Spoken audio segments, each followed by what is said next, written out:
Good evening, Western Standard viewers, and welcome to the Hannaford Show, a weekly politics show.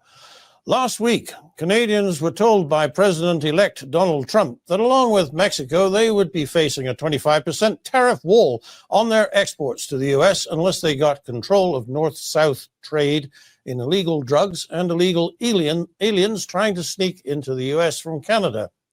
With me tonight to talk about that is Dr. Jack Mintz, one of Canada's foremost economists and original thinkers. Good evening, Jack. Good evening, Nigel. Pleasure to be with you. Great to have you. Jack, two questions to start. First, President Trump has a reputation for making outrageous demands as he launches into negotiations. It's no secret he's written a book about the art of the deal. So, is he serious? And the second question is this: although he's talking about illegal drugs and aliens, is that really the issue, or is the deal somewhere else? Well, what do you say, Jack?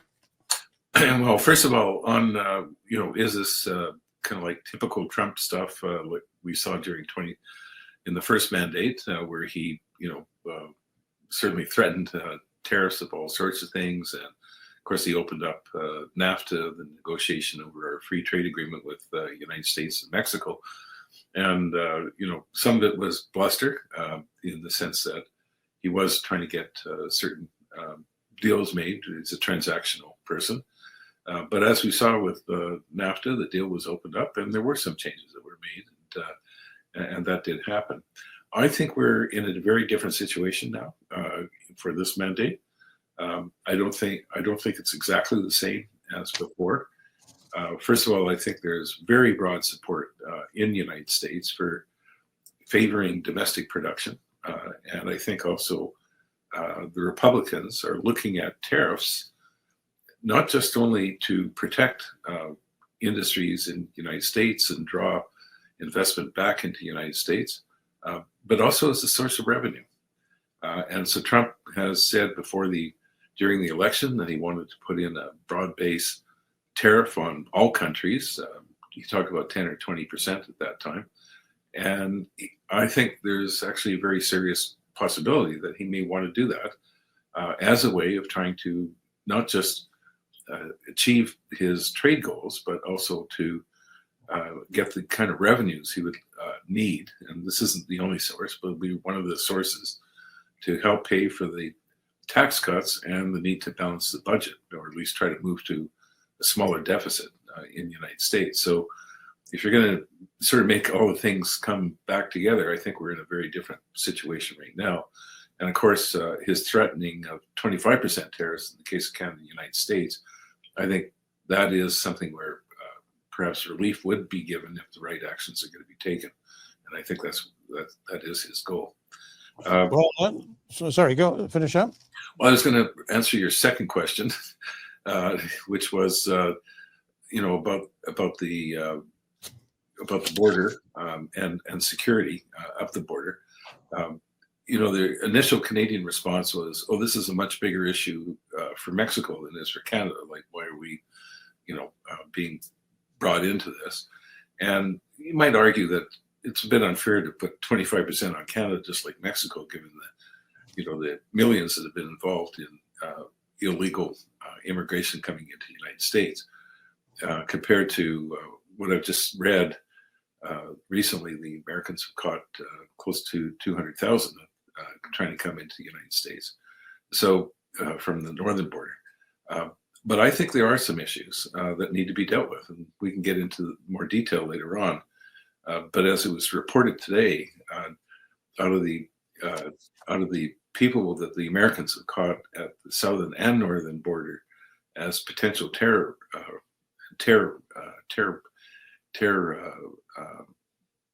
suspects, that 86% of them are coming from the northern border, and that is an issue I think that we're going to have to deal with. Just as a comment on that, you've heard no doubt that Premier Smith here in Alberta has decided to deploy Alberta sheriffs in an attempt to at least start to cope with that situation. And I hear that some other provinces are doing the same thing. Is this something that a province can actually make a a big dent in? No, I think they can maybe try and do some of it. I think, you have, for example, in Ontario, the Ontario Provincial Police, who have in Alberta the RCMP, and you may use the local police forces to try to maybe catch people who become illegal immigrants. But I'm not sure we can do very much about it because there's a legal process, and of course that's part of the problem. Just like the United States, once they identify themselves to be a refugee or something like that, then there's a process that's involved to look at the claim, and that could take quite a long time before it's dealt with, such as 2 years. And so I think that there is an issue. I think. Well, this certainly isn't our problem, but if we succeed in reducing the number of people trying to crash the border to the U.S., then I have to assume that's going to work in our favor. Well, I think there's two different there are two different types of issues involved. There are people that come through our border, including airports, etc., that come on the West Coast and East Coast, etc., not from just the United States. And this is what the concern is that what the Americans are arguing, they're terrorists, actually, or terrorist suspects, that it's easier to go through Canada than to go through Mexico to come into the United States. How true that is, I'm no expert. But going back to your question, what I was going to say was that in the end, the federal government has to enforce the border. They have the Canada border and border operations that is their purview. It's federal responsibility, and I don't think the provinces can do as much as what the federal government has to do. Okay. So I think what you were saying just a moment ago is that it has now become acceptable to discard free trade, or at least acceptable in the United States, to discard free trade in favor of trade barriers that support other political objectives. We have a free trade deal with the U.S., the United States-Mexico-Canada agreement, and applying a 25% tariff with that agreement in place would indeed seem to be discarding a free trade agreement. So, people are saying he'll never do it, really, because it would hurt Americans to pay more for oil, gas, lumber, and motor cars sourced in Canada. Are we just kidding ourselves? Is that actually going to help us? Well, I think there is an economic theory that I think is very important to first lay out. And that is who pays for a tax or like an excise tax on beer, or who pays a tariff in the case of when we're talking about trade. And the theory will tell you that some of the tariff will be shifted forward to consumers. Some of it will be shifted back to producers, including the retailers who might have to absorb some of the costs with lower profits. And that depends on, what the sense, how, the size of the markets and the sensitivity of demand and supply to changes in price. So to give you an example, in the case of oil, let's say United States puts a tariff on Canadian oil sold to the United States. Well, first of all, the American market gets heavy oil. There's different sources of heavy oil, including Mexico and Venezuela, which right now is not very important, but there's also some other sources internationally. And so the Americans could decide, well, we're going to put this tariff on Canadian oil, but we'll buy more oil from other sources, particularly heavy oil, which is needed for the refineries in the Gulf Coast. In that case, a significant part of the tariff is going to be borne by producers in Alberta with respect to the tax on oil. Now, if the United States can't get the same amount of heavy oil from other places, then some of that tariff is going to get shifted forward to American refineries that are going to have to pay more for their oil. And then, of course, that will raise gasoline prices in the United States. So probably some of that tariff is going to get shared between the two countries. And it's not all going to just fall on American producers. And that's why the discussion is somewhat been incorrect in talking about the impact of American tariffs. It depends on the sector, it depends on the industry, it depends on the options. But oil is a really good example. In case of Canada, except for the Trans Mountain pipeline now, we can't sell our oil anywhere else in the world. All of it is piped down to the United States. 90% of our oil is sold to the U.S.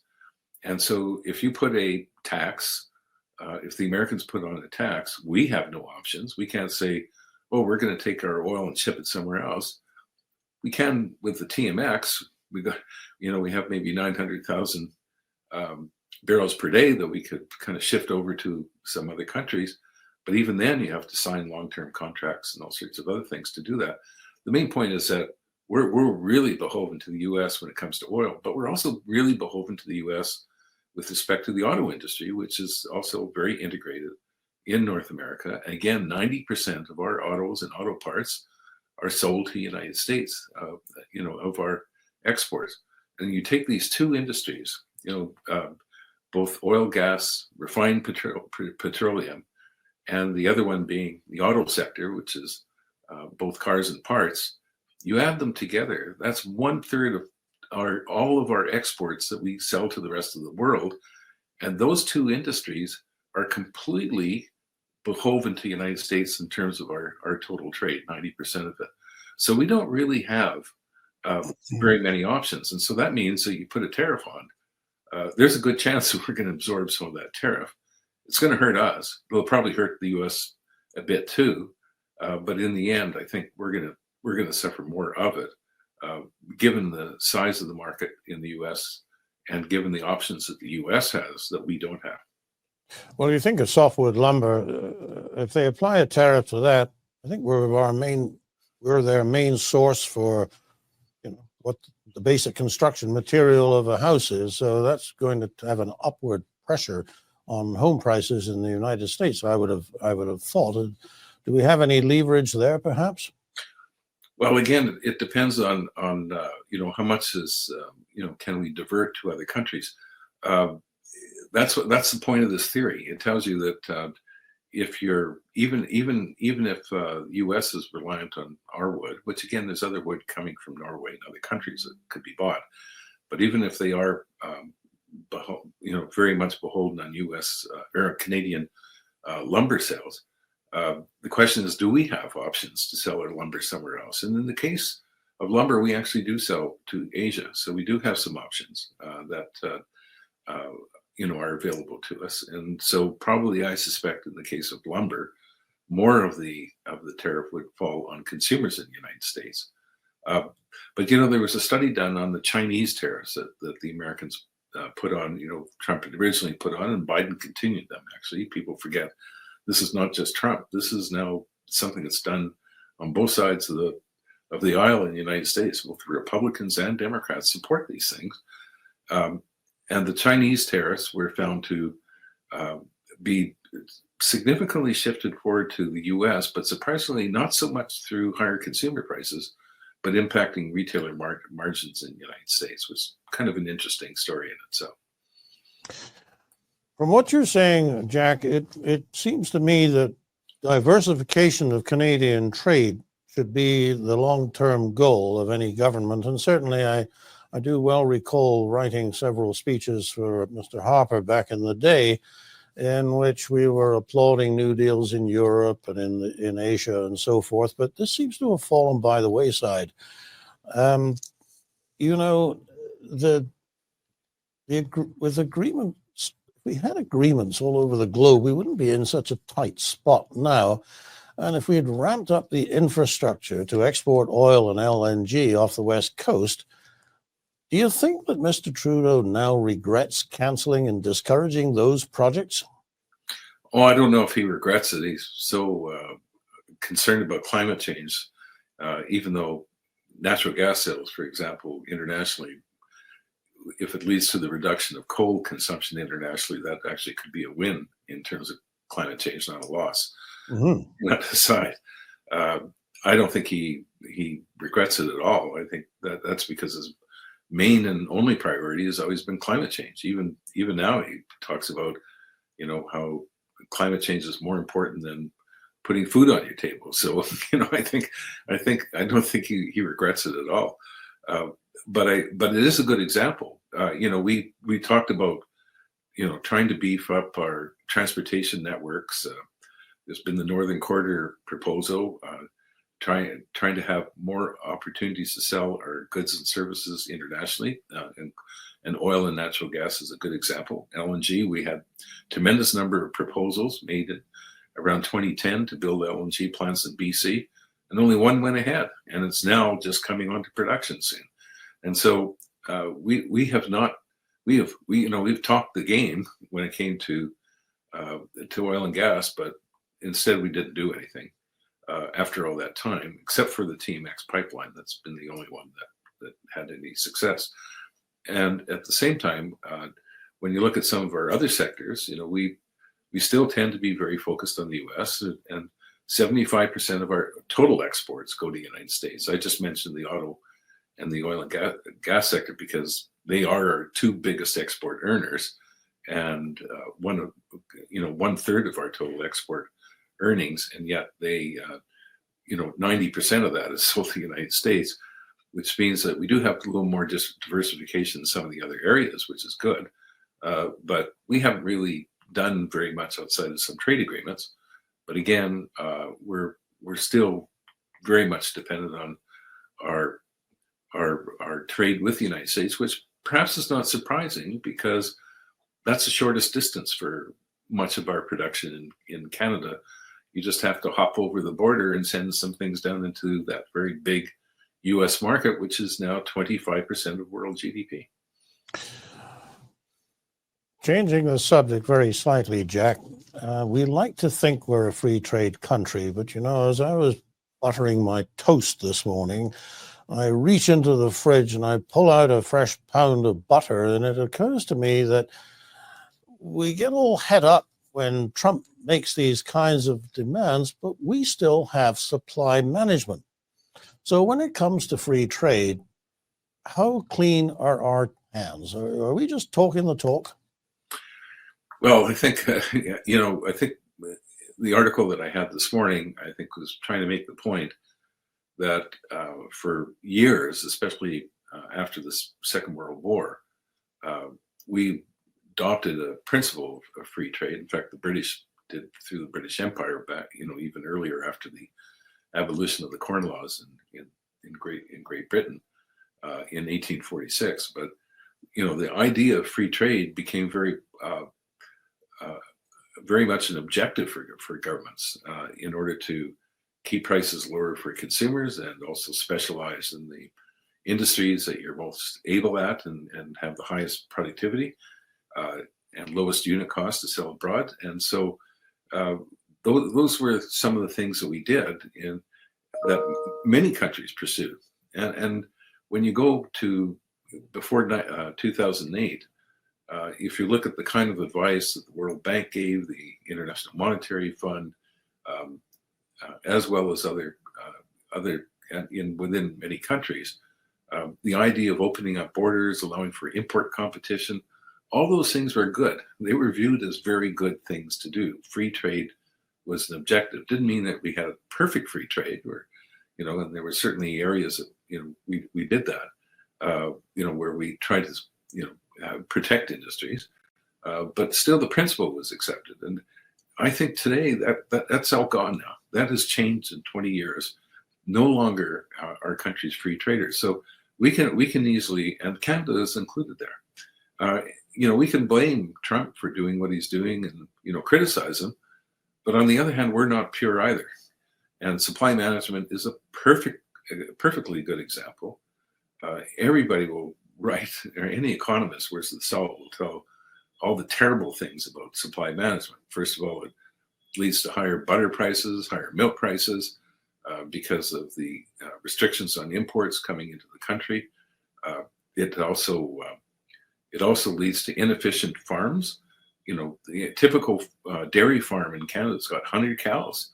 I remember talking to somebody in Oklahoma once when I was there, and he was involved with dairy farming, and he told me they had 2,000 cows. The operations are so much larger in economies of scale, and they're exporting a lot. And we know that Australia and New Zealand got rid of their supply management. I had a great student this year at the School of Public Policy in University of Calgary, Ben Harford, who wrote an excellent capstone paper explaining the difference between Australia and the Canadian experience. Australia got rid of their supply management. They did it over time by putting a tax on milk that paid for the quotas to reimburse farmers for that. But what happened is that you not only are able to have more sales going abroad, but you also get a consolidation that lowers prices, for milk to the benefit of consumers, but also to the benefit of milk product industries like cheese and yogurt and others that could sell more abroad as well. But we don't sell anything abroad. No one buys Canadian cheese, per se, because raw milk is too expensive. And so it's too expensive to export. And certainly when I, go to the store and buy cheese today, it's just ridiculously priced now. I mean, a small block of cheese costing $14 when, 3-4 years ago it was like $6 or $7. And so I think we have, it's a really perfect example that we do protection too. And there's more industries and other examples of protection that we give to various industries from import competition. And so we can go on about, we might beat our chest that we're wonderful free traders, but we're not. We are not free traders. We like to protect our industries, and it's become a philosophy now that we have to protect industries because of what happened, after China came on after WTO accession, and it did hurt the heartland of many industrial countries. Although it did, all that trade that happened with Asia did lower consumer prices for people in North America and in Europe. But at the same time, it also reduced income inequality because Asian incomes went up quite a bit and international income inequality dropped, all after 2000. And of course, we benefited from that Chinese expansion and world expansion after 2000 with higher resource prices. And Canada was doing very well, especially before the financial crisis in 2008, where the Canadian economy was really booming as a result of that growth in world trade and the demand for resources. So we've now going the other way, and that's of course a concern that I have in terms of where we're moving. So, Jack, we're almost out of time here. Should I ask you this, though? Here we are. I mean, Mr. Trump has presented his threats, demands. But, it seems to me that we should have better control over our borders anyway. So why not make a virtue out of necessity and just do a deal with Trump? Is that what we're looking at? I think in the end, that's the best course of action. I mean, think about it. One option is we do nothing, we retaliate. Well, retaliation is not going to do anything for us. In fact, it's just going to hurt us too. I mean, it may hurt the Americans a bit, but it's not going to help us. And in fact, I read one editorial today in one of the Canadian newspapers this morning, and they're saying we should retaliate. But that's not going to do anything. We'll end up hurting ourselves with retaliation as we're going to be probably hurting ourselves exporting into the U.S. market. So if you take that off the deal, that doing nothing except retaliating, then the other option is trying to make a deal. And the main point is that we shouldn't. I mean, the biggest mistake that the federal government started with is trying to say, "Oh, this is a Mexican problem. This has nothing to do with Canada." But that's wrong. There are things that we should be doing. We should be ensuring that our border is tighter and more secure. We should be worried about potential terror threats coming through Canada into the United States. It's not, especially when we're responsible for most of them being apprehended in the United States. So I think we need to worry about that. And then in the case of fentanyl, we have increased amount of production within Canada of fentanyl. So again, we have a responsibility ourselves, not only to the United States, but also to ourselves in trying to reduce drug abuse and the horrible deaths that have occurred with fentanyl. It just seems a shocking thing that a U.S. president has to dictate terms to a Canadian prime minister, and actually he's right. It'd be better for all of us if we just did what he's suggesting. Yeah, Jack, exactly. it's been great to talk to you again, and thank you so much for coming on the show. We appreciate that. I have a feeling we might be talking to you again quite soon if you're available. But meanwhile, thanks and have a great day in Toronto. My pleasure, Nigel. For the Western Standard, I'm Nigel Hannaford. Good night.